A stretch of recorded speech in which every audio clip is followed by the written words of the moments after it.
Hello दोस्तों, एक बार फिर से आप सभी का स्वागत है मेरे YouTube चैनल में। मैं हूँ थ्रेसिया और मैं आज आप लोगों के लिए लेकर आई हूँ एक मशहूर शायर फ़ानी बदायूंनी की एक मशहूर गज़ल। फ़ानी ने हमेशा गम की शायरियाँ लिखी हैं और जब तक आप गम में उतरोगे नहीं, ये गम वाली शायरियाँ समझ में नहीं आती।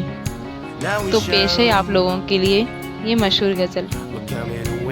एक मुम्मा है समझने का न समझाने का, जिंदगी काहे को है ख्वाब है दीवाने का।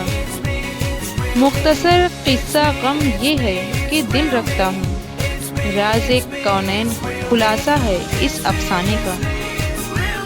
जिंदगी भी तो पशेमा है यहाँ लाके मुझे, ढूंढती है कोई हीला मेरे मर जाने का।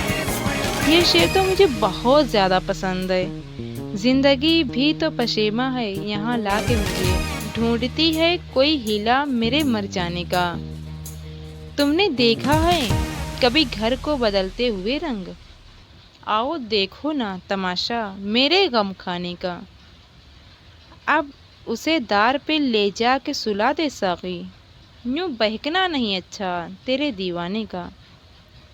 हमने छानी है बहुत दैरो हरम की गलियां, कहीं पाया न ठिकाना तेरे दीवाने का। हर नफ्स उम्रे गुज़श्ता की है मैयत फ़ानी, ज़िंदगी नाम है मर मर के जिए जाने का।